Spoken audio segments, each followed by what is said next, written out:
Good afternoon. Good afternoon. We on Hi, here?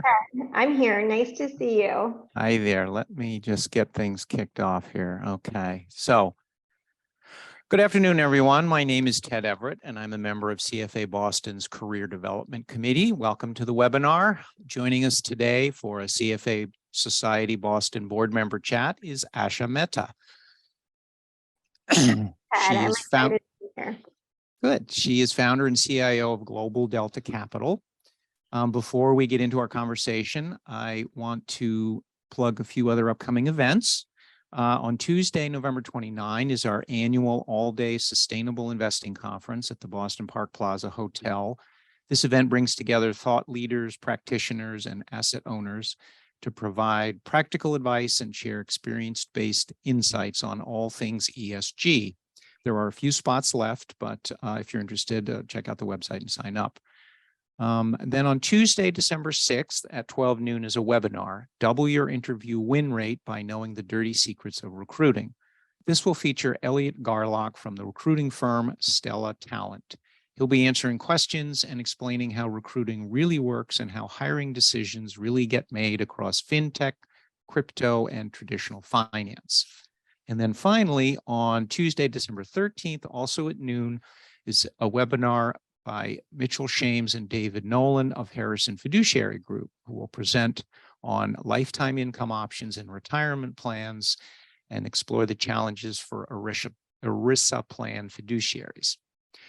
Okay, now on to today's speaker. Asha Mehta is founder, managing partner, and CIO at Global Delta Capital, a new firm focused on emerging in financial markets and sustainability investing. In prior roles, Asha was lead portfolio manager and director of responsible investing at Acadian Asset Management, as well as an investment banker at Goldman Sachs. Early in her career, she conducted microfinance lending in India. Over the course of her career, she's visited 80+ countries and counting, and lived in 6. She managed the world's first Frontiers Market Fund, developed one of the first offshore Chinese A-share funds, and led the first quantitative investor to sign on to the UN's Principles of Responsible Investing. Asha was named one of the top 10 women in asset management by Money Management Executive, was profiled as a brilliant quant by Forbes magazine, and her work has been featured in Pensions and Investments, Financial Times, CNN, Wall Street Journal, and other publications. She has also just released her first book, The Power of Capital, an adventure capitalist journey to a sustainable future. Shameless plug. Holidays are coming up, so gift giving is something to look for. So besides being a CFA Boston Board member, Asha is also an advisor to the High Meadows Institute. She is a supporter of Compass Working Capital and 100 Women in Finance. She holds an MBA from Wharton and a BS in Biological Sciences and an AB in Anthropology from Stanford University. Two more quick things. We will be taking questions in the chat box, so put them there as they occur to you, and this webinar is being recorded. So, Asha, welcome. Oh boy, Ted, thank you. What a welcome. I appreciate those kind words, and I'm excited to be here. Thank you for inviting me and for hosting the session. Sure. Well, let's start with a quick overview of your firm. Strategy, the funds you're creating, clients, et cetera. Yeah, sure. I'll give you a little background. And again, I'm excited to be here. Hello to all the attendees. Thanks for joining. I see a lot of, a couple of familiar faces and old friends, and many new faces. So I'm excited to introduce you to myself and the work I do. And as Ted said in the Q&A, happy to answer any questions that could be helpful to you, whether they're on markets or the society or career or whichever direction is interesting for you. So let me start with answering Ted's question about the firm. As Ted noted, we are an emerging manager. We specialize in long-only equities in emerging markets. We are excited by the tremendous opportunity presented by this asset class, where we see both outsized opportunity for alpha and impact. And I suspect we'll be coming back to both of those concepts as we go through.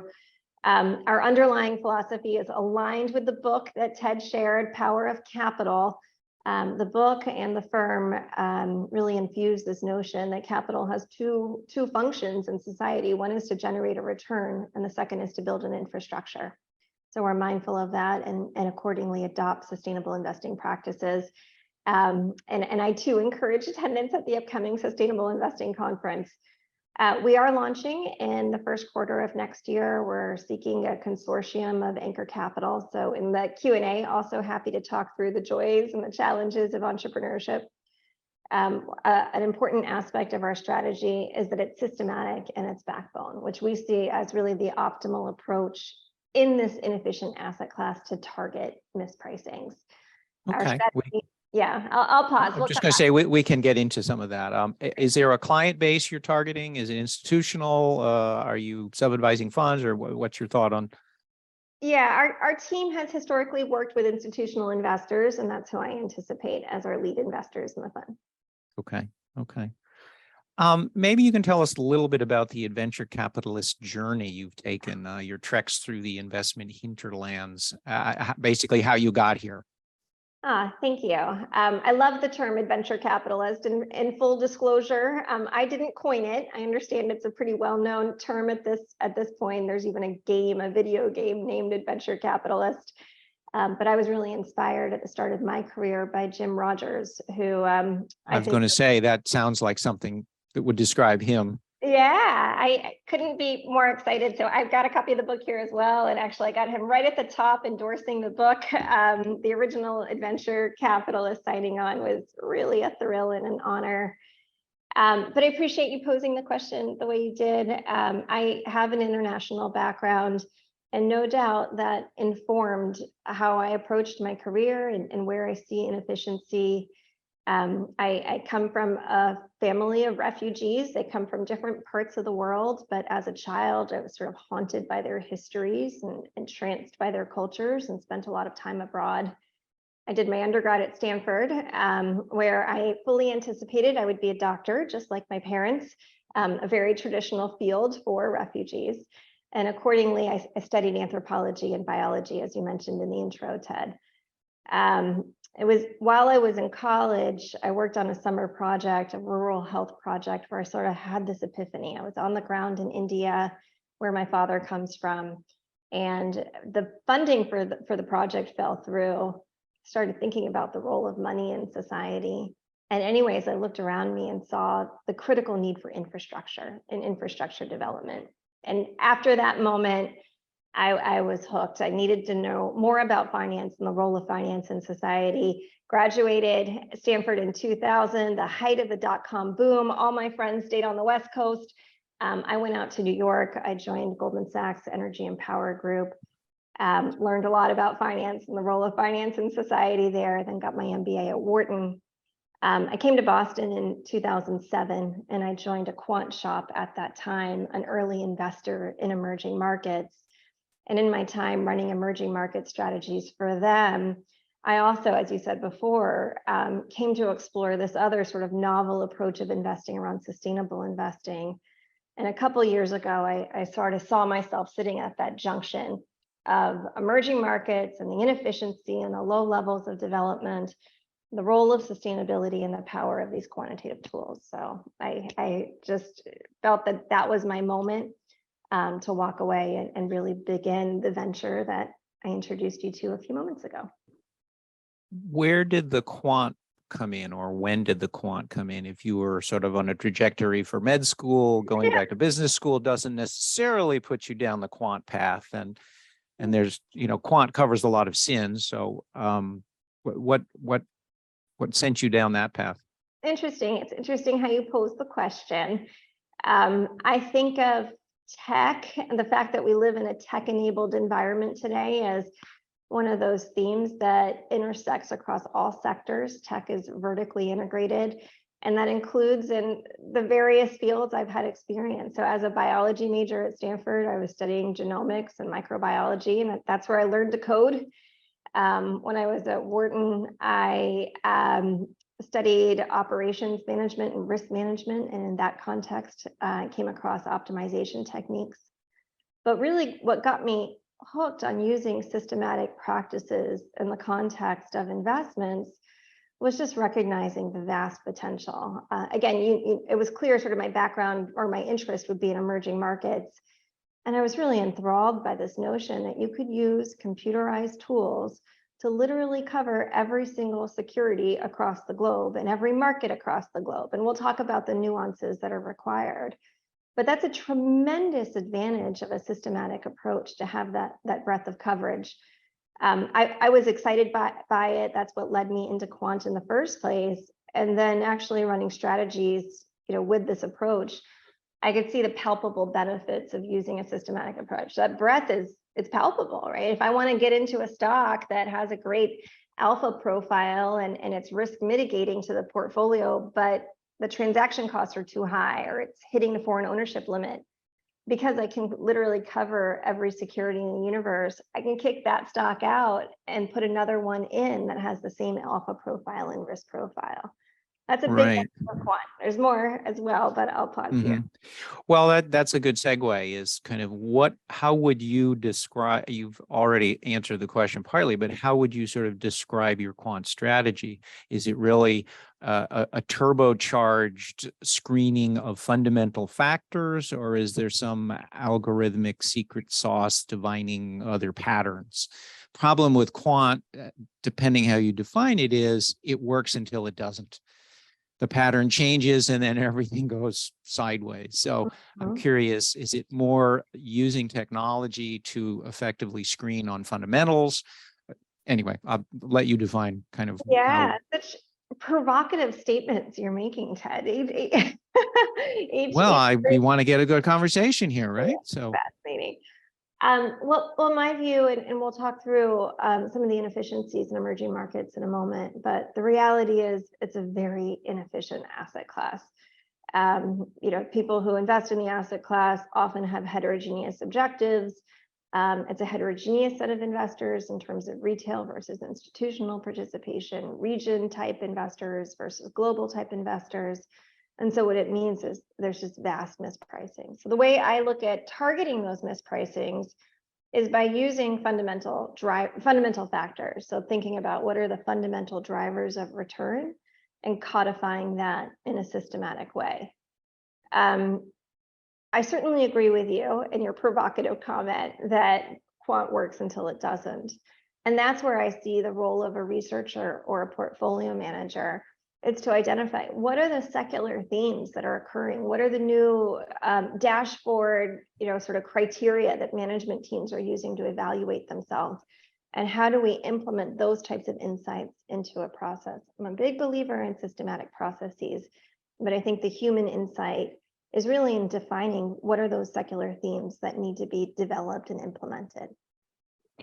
I don't mean to bash quant, and I don't want to get hate mail from but as I say, there are certain strategies that are very black box, whereas others, if it is using AI and machine learning to turbocharge your fundamental screening, that's a very different strategy.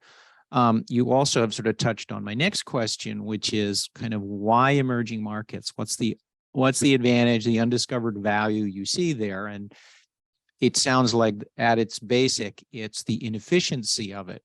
And that over time, investors will discover the value and it will become more efficient. But is there something more to that? Do you have some thoughts, kind of what drives that in particular? Yeah, for sure. So the inefficiency aspect of emerging markets is what makes it so fun to invest in the asset class as an active manager. The fact that we can target those mispricings and produce alpha, which I think of as returns in excess of benchmark. But one of the ways I think about your question is not in the context of the alpha, but even the beta, like what makes this asset class interesting. It's been a tough asset class to invest in for over a decade. My view is right. the last decade, investors have been rewarded by implementing what we're not taught in business school, by implementing a strategy of single country, single sector, single factor, and specifically in the mega caps, right? This very concentrated approach has been what's rewarded investors. And my view is that this was somewhat of an anomalous period. and the broader ecosystem enabled that effect to take hold. But I look at international investments and emerging markets specifically as offering some really compelling themes. So if I can just have a moment to talk about how I see emerging markets as very relevant in the context of global dynamics, and maybe introduce some of the mega themes that are in the book that I see as kind of reshaping, the drivers of tomorrow. So what shaped the last decade is likely to be different from what shapes the next. I'm going to show you a quick slide, and hopefully this isn't too complicated to use the technology here. You can see my PowerPoint. So what I want to show here is that emerging markets are really mainstream pretty much in every way except asset allocations. They represent the bulk of the globe's footprint, the bulk of the globe's population, about half of global consumer spending, and nearly half of global exports. So this I think of is reflective of the liberalization policies that emerging markets have adopted, and the fact that emerging markets are underrepresented in asset allocation plans today. So mainstream in every way except allocations, where these numbers are on the order of 40 to 90%, and I think of typical allocations on the order of 5 to 10 or 5 to 15%. The reason why I think we're positioned to see a shift over the next decade is because, again, of those mega themes, this idea that technology is being vastly adopted, not just in one sector, but across sectors. And that's having leapfrogging effects in the emerging markets. It's enabling a middle class and a consumer class to surge ahead. Another mega theme is globalization. And I know here in the developed world, we talk about, is globalization dead or has globalization peaked? When I look abroad, I see no slowing of free trade agreements. I see China trading with the Middle East. I see Russia trading with the bulk of Asia. Globalization ex-developed markets is actually proceeding very, very rapidly. And the third and final mega theme, and then I'll be quiet for a moment, is the role of sustainability and this idea that shareholders have a rising role in global governance. And in this context as well, I see emerging markets leapfrogging ahead. They're adopting sustainability commitments. They're showcasing sustainability disclosures. And what I think is actually most palpable, given the outsized need for sustainability practices, is they're developing pretty authentic solutions. I think, yeah. I think elsewhere you've mentioned that the ESG factors do drive twice the value in emerging markets versus the West. Which is another reason for looking at this through the sustainability lens. Can you elaborate on that a little bit? What you've seen and kind of what that means, what the factors are that are positive to identifying attractive opportunities? Mm-hmm. So it should come as no surprise that the factors that come as opportunities are also the ones that relate to the risk that's embedded in the asset class. And I sort of see myself sitting at this interesting junction of sustainability and emerging markets and systematic finance. So I'm going to just kind of speak to all of that. Begin with just the recognition that emerging markets certainly present outsized vulnerability to these ESG, environmental, social, and governance considerations. And again, that's why the opportunity is there. So on the environmental side, there's no doubt that emerging markets are more vulnerable to physical risk than many of the developed markets are. On the social side, food insecurity is real, post-disaster management is real as a challenge in emerging markets. There's clearly a stark economic disparity in the developed markets versus emerging markets. And on the governance side, it's sort of well recognized that corruption standards are lower, or corruption sort of indices are lower, and standards of governance may be lower. So that's where the vulnerability and the relevance is, and that's where I also say I see emerging markets leapfrogging ahead because they have an outsized need for development. So the number you quoted, the 2x, that comes out of a systematic analysis, where I look at some of the governance related signals and social signals, and I look at how are companies trading in the developed markets with respect to these themes, and how are they trading in emerging markets.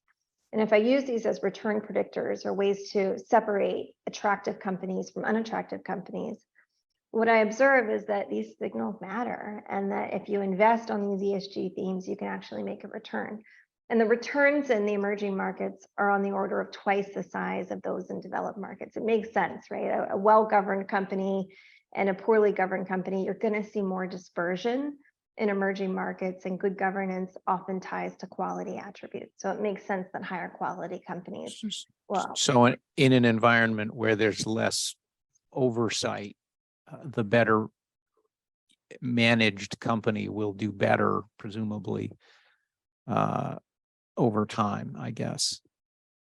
I think that's one way where the bad practices are tolerated more and they don't necessarily lead to better returns. You could argue extractive industries practice all sorts of bad practices that enhance their returns, but I'm guessing that's the outlier. Right. Well, there's, the short-term effects versus the longer-term effects. And Right. That's always, I feel like, a critical component of the sustainable investing conversation. E, S, and G, they're very heterogeneous themes relative to one another. So we have to be very specific about what we're talking about with respect to these sustainability signals. But some of them do play out over a 5-year horizon. Some play out over a 6-month horizon. There's no doubt that, poor governance practices over a very short-term horizon, it helps to drive up a stock price, right? And that's why companies will engage in poor governance practices, because they're solving for, whatever short-term objective is ahead. But with an investment horizon on the order of 6 to 24 months and further out than that, I find that the bulk of what are considered material signals are actually pretty reasonable, pretty predictive of return. Now you've talked about sort of the vulnerabilities, but are there the flip side to that? Are there the positive attributes that, I mean, you can screen for vulnerable companies, screen them out, but you're obviously trying to screen in as much as screen out. And I'm wondering, are there specifics within that the counterpoint to the vulnerabilities? What is it that you particularly value? Yeah. Go ahead. Yeah. It's a great question, and I should have made the point more succinctly that what I've highlighted as vulnerabilities are the opportunities. So in the context of governance, we know that governance standards are weaker in emerging markets versus developed markets, and therefore it's more important to be aware. And I think of this as a return driver. If you invest in companies that have strong governance practices, those companies will outperform. So that's one opportunity, to identify companies that are actually exhibiting better practices, and that can be a better predictor of returns in the portfolio. That's perhaps one way to think of where's the opportunity in emerging markets. Another theme that I'm following that I think is really exciting is the Sustainable Development Goals from the United Nations. And these are a set of goals. They're kind of the refreshed versions of the millennial goals from 2 decades ago that are just receiving tremendous funding. They're getting funding from multilaterals, from governments, and actually from the private sector as well. These are goals that have clearly kind of social objectives that, some of the goals, for example, are around no poverty and hunger alleviation. So they address themes that go well beyond the investment framework, but given the commitments of the private sector, we're seeing actually a flow of capital into these types of themes, and thinking about maybe these SDGs can be looked at as a blueprint for the earth. Maybe these are kind of the thematics for the next decade. And so that's a return driver we're following. I talked about some of the social objectives, but there are a lot of environmental objectives in there as well, around sustainable cities, development of cleaner technologies.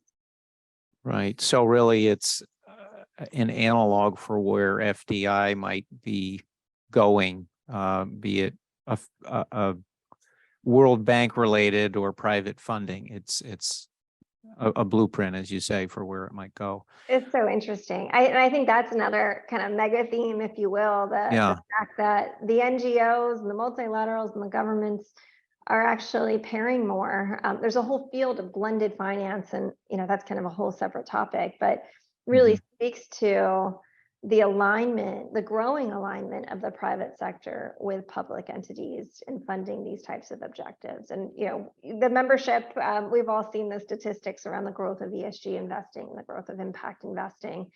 I think that's what speaks to, I love how you put it, the FDIs. When I think of FDIs, it's typically in a private sector context, but I'm seeing it in the public equities context now as well. So this is the evolving theme. Right, and funds flowing in are funds flowing in. It doesn't matter where they come from, they're powering the market. So tell me how do you apply the quant process across markets that vary greatly by size and regulation and transparency? I mean, how do you account for the individual country political subtleties? For instance, the type and extent of corruption, how do you quantify that across different countries? In some cases, it's very internalized and part of the government structure. In other cases, it's the Wild West, or something like the changing role of women in the economies. Things like that vary greatly across different parts of the world. Yeah. It's again a fascinating and a really important question, not just because of the macro and the social ramifications, but from an investment perspective, these country themes couldn't be more relevant. Country risk is the greatest source of risk in emerging markets. So being able to capture those nuances is critical to an investment theme. So the way we capture them is in a few ways. One is by building macro models, and specifically models that are predictive of stock returns. So it's well known, for example, that GDP growth is not necessarily a leading indicator of stock returns.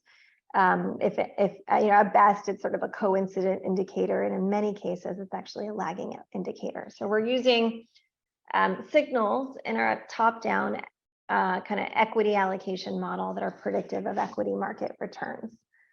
There are two other components that I think are important. Well, let me say three. Another one would be diversification, because a lot of times, a significant event, for example, the missile landing in Poland a couple of days ago, thankfully, I saw the headline, World War III averted. But some events like this cannot be anticipated. A central bank crisis perhaps cannot be anticipated. And so a certain level of diversification is required in the portfolio. Two other aspects that I think are important, though. One is, like I said before, I'm a believer in systematic. Systematic brings tremendous advantages in breadth and discipline and being able to use a multi-factor lens, but there are limits. And you alluded to this before, that quant works until it doesn't. So I do think, particularly in this asset class, an element of discretion is required. Very hard to model nationalization risk or capital controls risk, and couldn't be more relevant. CFA 101, level one. Right. First, well, our objective is preservation of capital. Right. I mean, you have a Russian doll series of concentric risks that are greater than a domestic market. It's not just small cap, large cap. It's country risk, currency risk, changing relationships, having an understanding of that. I mean, you've sort of jumped to my next question without, well, the question is, how do you, again, account for some of these sudden or not so sudden changes within countries, the rapid political changes? Obviously, the missile dropping in Poland is a very short-term thing, but something more longer-term trend, the leftward lurch in Colombia, say, with a big boost in taxes and social spending, and that's just pounded the currency, and people are sort of wondering, can the economic progress continue at the same pace? Or for instance, China, where you had everybody panicking when Xi was elevated to his third term, and then they came out and relaxed some of the COVID restrictions, and the stocks have been on a yo-yo as a result of where we go on any given day. So how do you model that into your quant models? Or you have daily conferences about what's happening in the world to tweak them.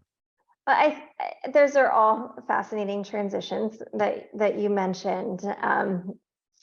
You know, and I've had the great fortune of experiencing all of them very palpably.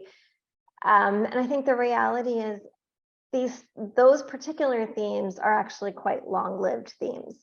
So Colombia and the leftward-leaning aspects, China and the autocracy aspects. Certainly the reopening in China is a theme that we're following closely and find really exciting. But none of those are actually present event risk. Event risk is sort of an area that would merit some discussion. But these kind of slower political changes actually come through in the data.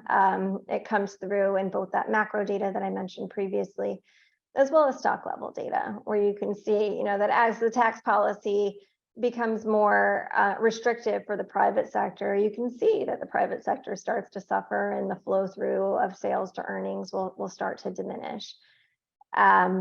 So some of those types of effects we can readily account for. Some of those effects, I also have to clarify, actually will not impact the economy itself. So for example, President Xi taking on a third term, the direct economic consequence of that is somewhat limited. There's, of course, a whole lot of indirect economic consequence. But what I find is that typically the news that happen or the headlines we see is typically simply headline risk. And maybe it'll cause some volatility for a day, but we'll see that type of volatility revert the following day. And this is, again, where I think one of those benefits of the systematic strategy, using a disciplined approach, is very helpful. It helps to identify when is this simply headline risk and when is it truly economic risk. I want to reinforce again that discretion is required. Again, nationalization risk can happen suddenly, and that's very hard to model. If you're invested in a company and the president decides that company is now state-owned, you don't get your money back.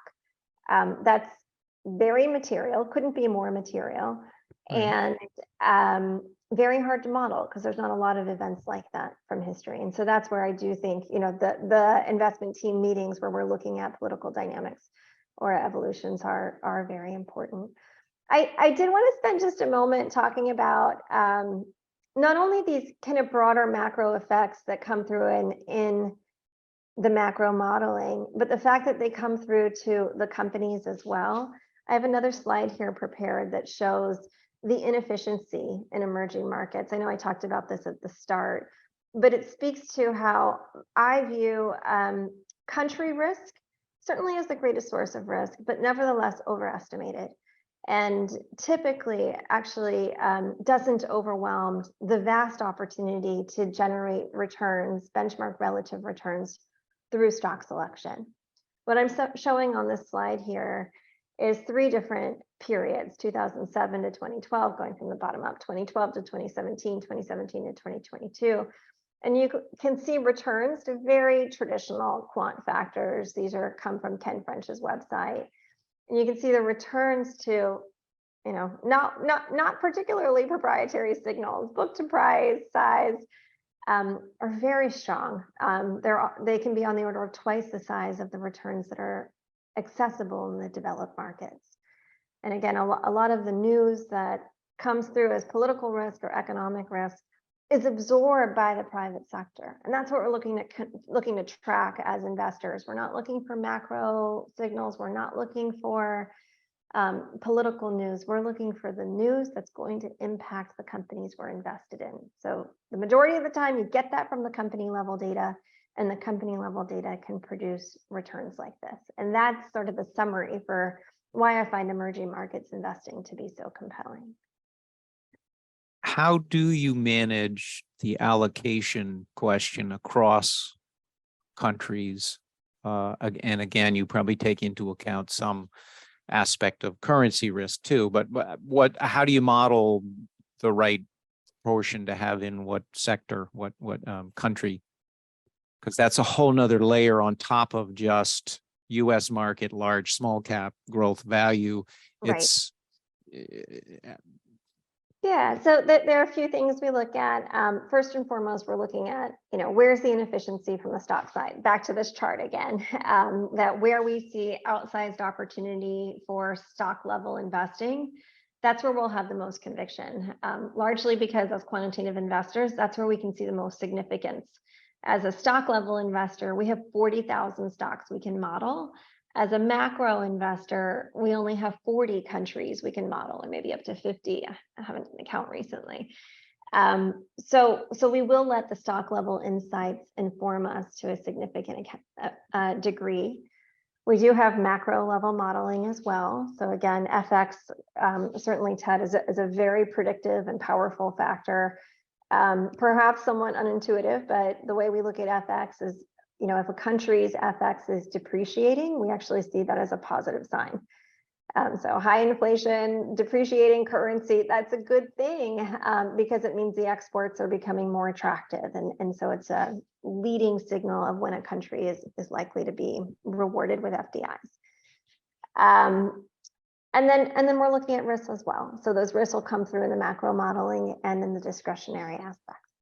So really, it's just another aspect of the modeling. It's by country and then countries against each other, relative upside, downside, and risk. Interesting. So let's get to the nitty gritty that I'm sure most people are wondering is, okay, what countries are attractive now and which ones should we be running away from? This has been a tough period to be an emerging markets investor. And, overall, right. I'd say the asset class is maybe becoming less out of favor, but it's certainly been out of favor for a long time. And investors who have not favored it have been rewarded by that thesis. There's been a lot of press saying this is the area to look at. And yeah. I think some of the flows are coming there, but are there particular areas you'd highlight and the themes that you're looking at, particular trends within a country that make it particularly attractive? Yeah, I'll walk you through the globe and share sort of where we're seeing particularly exciting opportunities. But I did want to just step back for a moment and say, what you just said, that, essentially I see the asset class as becoming a contrarian's favorite, trading at multi-decade lows relative to the US markets. And we believe the asset class is poised for significant mean reversion from a company level perspective, which again, we see as leading equity markets as opposed to macro level.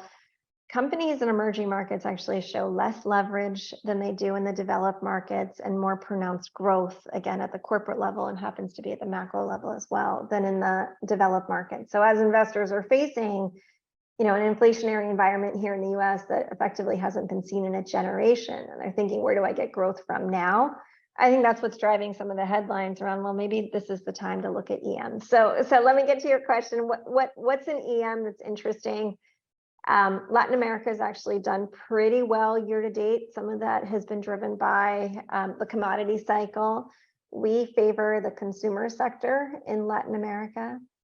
In Africa, there's less liquidity, it's harder to access, but where we see some interesting themes is with respect to the tech infusion. So we see fintechs in Africa showing compelling valuations today relative to history. The Gulf countries is an area that we actually find really interesting. You mentioned the role of women in one of your prior questions, Ted. Sort of unintuitive. The Gulf markets have been very strong markets year to date, again, driven largely by commodity prices. But Saudi is a theme I followed very closely for many, many years as it started to liberalize its market years ago and now really using that oil money to diversify its economy. I bring up the gender aspect because another significant change that's happened in Saudi is the bringing of women into the workplace. And I talk in the book, Power Capital, about my first trip to Saudi Arabia, where I was not welcome as a woman investor within companies. I was literally asked whether I needed to be present at meetings. And I, had to wear the abaya and everything. I would walk into buildings where literally no other woman was allowed to work. And that has shifted fundamentally. Women are being educated, they're being brought into the workforce. We're seeing corporate EPS in Saudi double-digit year after year after year, and that's driven by a higher productivity of the workforce. Who knew? You double your workforce, you can double your productivity. So that's a theme in Saudi that we find pretty interesting. And perhaps I saved my strongest view for last, where I mentioned before the reopening theme in China is something we're quite bullish on. That's been playing out over the last couple of days. But broadly, we see Asia as the deepest and broadest market across emerging markets, and also best positioned for the strongest growth in the years ahead. Are there any other particular countries you want to highlight? Yeah, I think another country that has to be mentioned in the context of emerging markets and international markets is India. China's gotten a lot of press, as it should, from a geopolitical standpoint, incredibly relevant, from an economic standpoint, incredibly relevant. The Chinese market is the largest stock market on earth by liquidity, and some of the largest companies on earth are traded exclusively in the onshore China market. But China has suffered with COVID and with the geopolitical, shifts.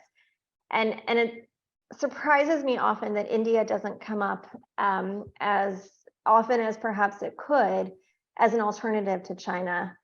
I see India as going through one of the most remarkable transitions of our generation.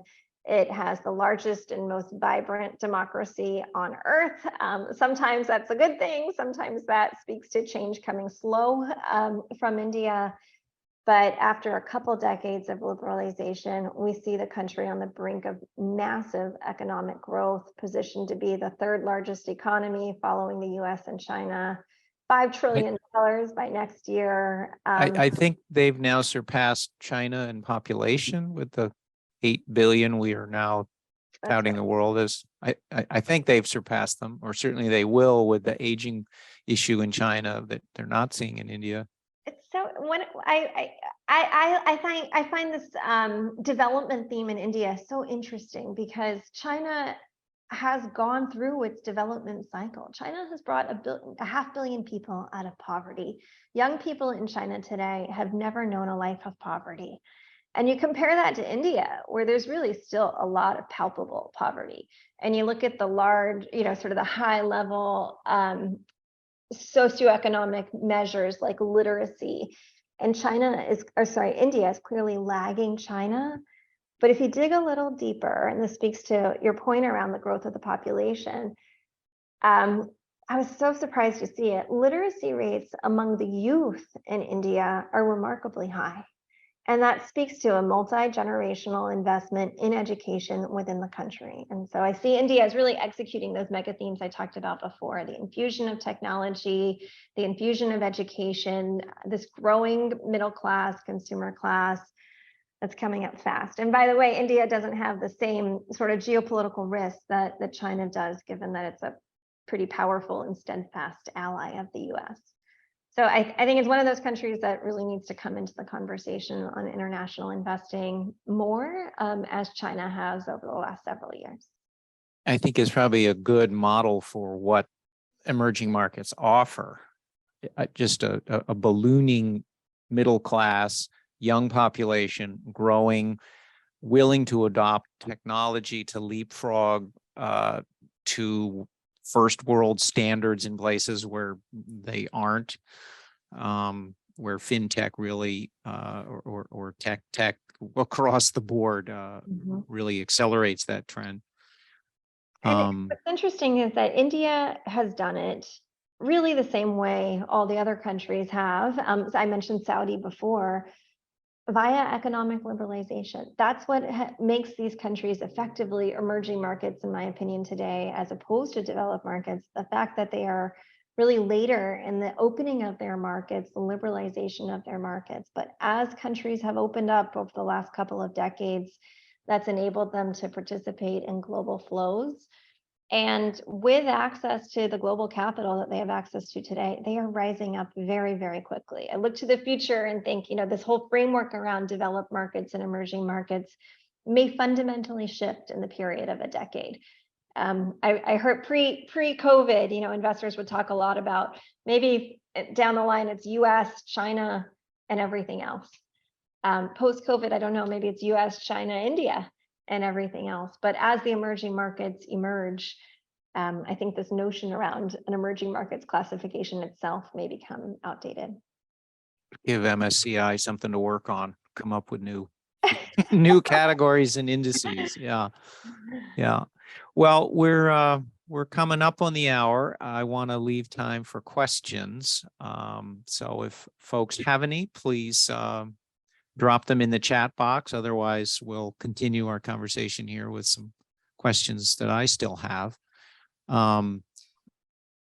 What I wonder about is, how do you adapt the strategy? And my guess is it goes into the macro model. Individual markets have their own characteristics. China is always going to be under a heavy regulatory thumb, or regulatory is maybe not the right word, but a heavy thumb on societal peace and prosperity. How do you model that in to the various models, since it's not a quantifiable, or maybe it is, I don't know. How do you put something like that in where another country may, India on the other hand is managed very differently. They wish they had the top-down control that China seems to. Right. Like I say, there are pros and cons. It's interesting. The way I think about this issue, this localization issue, the fact that countries trade differently relative to one another. Emerging markets is not a region, right? It's not a region. It represents the bulk of the globe, and these markets trade very differently relative to each other. China is the most liquid market on earth, and tends to trade very much on the basis of short-term factors, growth signals, technical, momentum-based signals. Whereas some of the frontier markets, like a Nigeria, for example, that has much less liquidity, you can't trade on those very fast signals. If you do, you'll spend all your money in transaction costs, and it won't be a very alpha generative approach. So I feel very strongly about the critical importance of localizing a model within the emerging markets. And this is novel for the reason you mentioned, Ted, in the context of a quantitative investment strategy, where historically there hasn't been enough sample. The emerging markets have been a growing asset class. And even when I started investing here a couple decades ago, the access to data was much, much harder to come by. And so the ability to tune a model at the country level was very much restricted. That's changing. I didn't say this about India, but India has more listings than any other country on earth. US and China are number 2. Today, you have a very, very robust universe that you can model across. And so that does enable an investor to make localization or specifications. I see a question that came through in the chat that relates. Right, and it relates to that. How do you overcome the challenge of inconsistent or scarce ESG data per se within the emerging markets? Or would you say it's available? Well, yeah, so aligned with my prior answer that data is much more available today than it used to be. That's very much true, yet the question is still very much valid. So the ESG data disclosures that exist today are much, much better than they were 5 years ago. But across the various data items that we look to cover, there's no doubt that ESG data is less disclosed than traditional, financial statement data. And hence, sort of why I say the question is very valid. The way we overcome this issue, and I don't want to suggest that it's easy to overcome. I think this is one of the greatest challenges that we have as a systematic investor investing in emerging markets with an ESG lens. We address it using systematic tools, and quite honestly, I don't know how you can without. So we use a host of measures to ensure that we have, broad coverage of ESG issues. And across those measures, we'll use as many data sources as possible. So we'll use company disclosed data where it exists. We will use practices related to machine learning and natural language processing to gather data if the companies don't disclose it, perhaps from headlines or other sources. And where necessary, we will we'll impute it, we'll estimate it, we'll make it up.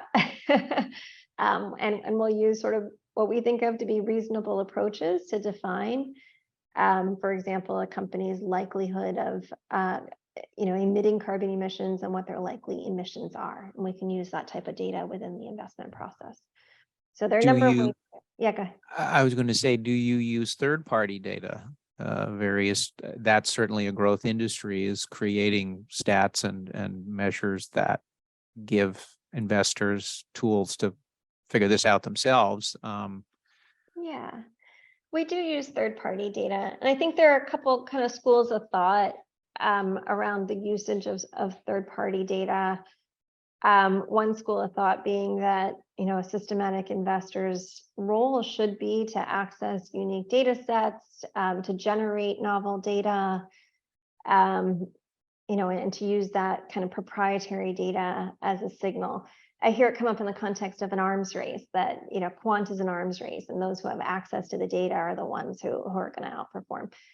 I don't know that I agree with that theory. I think that's a very valid theory, and they're probably many ways to skin a cat. And certainly, it applies to U.S. S&P 500 size markets where there's very little undiscovered information, but with the inefficiencies and the limited flow of information from some of these markets, you'd think it's less of an issue.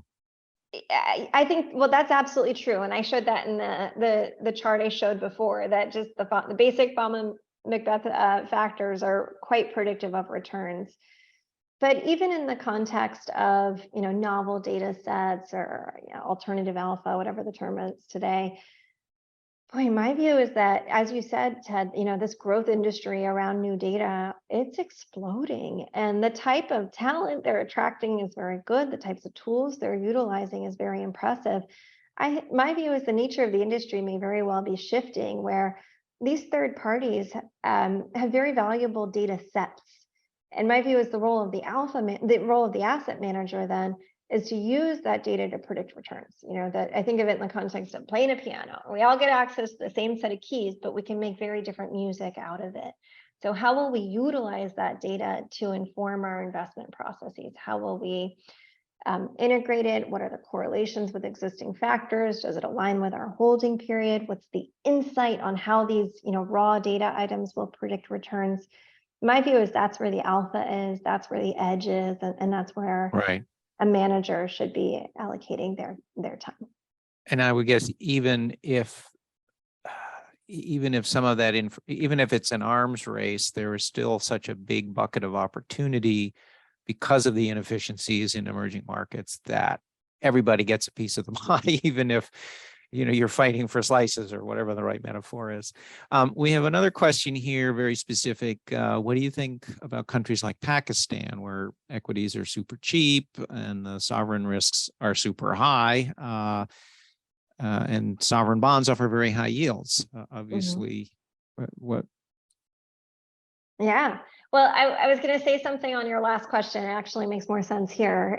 This idea that if all emerging market managers get a slice of the pie, there's enough inefficiency there for us to generate returns. I think that there's this view that systematic investing can't work in emerging markets, that you need to be on the ground and you need to be counting inventory, or kind of doing those channel checks in a fundamental way. And my view is that's what preserves the inefficiency. When institutional investors resist making their allocations, it means, of course, there's less assets to be raised within the asset class, but that's what creates the inefficiency and the mispricing. So with respect to Pakistan specifically, I've been a large investor in Pakistan. I ran the first institutional frontier strategy, and at one point, one of the largest, but we hit our capacity constraints. And through that lens, got to know the Pakistani market very well. I actually talk about it in the book, Power of Capital. Right. I think it's a classic example of where institutional investors resist opportunities for investment, and those deep valuation discounts create very, very attractive entry points. The points on sovereign risk are so real. And I don't want to dismiss them. So again, I think they need to be accounted for through discretion, through macro modeling, and really, especially in the context of the frontier economies or these small emerging markets, through diversification. Diversification, it's a well-known tool, it's a simple tool, it's one that's often kind of simplified in terms of the relevance. But a country like Pakistan is moving, the equity markets, what moves them tends to be pretty idiosyncratic, tends to be local news, tends to be really local driven. So what that means is that from a diversified standpoint, if each country is moving on very localized context, you can actually build a portfolio with the diversification within it that has a very smooth volatility profile. So I think frontier and small emerging market investing is really interesting place to invest because you can dynamically tilt to where the return opportunities are, and then you can really mitigate risk through diversification. It's interesting that when you're talking about that, I'm thinking there's a very there's career risk, which the active managers have to think about, and that's probably why the more active managers are reluctant to go into Pakistan. Whereas if it's a systematic cold, just by the numbers kind of analysis that says this is where the opportunity is, it's a little easier to go to clients and say, these are the returns based on what the factors told us, and not, it's not the story stocks of this country or that country that so consumes the more active managers, unfortunately. So there's hopefully an advantage in that when you're removing some of that emotion from it. We're coming up on the hour, and I want to respect everybody's time. If there's one more question, we'll throw it in, but otherwise, I will thank you, Asha. This was great having a chat about emerging markets. Hopefully everybody learned a little something, and don't forget, if you're looking for an item for the holidays, there's a great book. You have a website associated with that too, I think. I do. Check me out, powerofcapital.com. You can learn about the book or the firm at globaldeltacapital.com. Really, really appreciate the opportunity to be here. Thanks everyone for joining. Sure. Well, we're glad you're on board as a board member. Glad to have someone with your perspective. So thank you everybody for coming, and we'll see you at a future event. Thank you. Thank you. Bye-bye.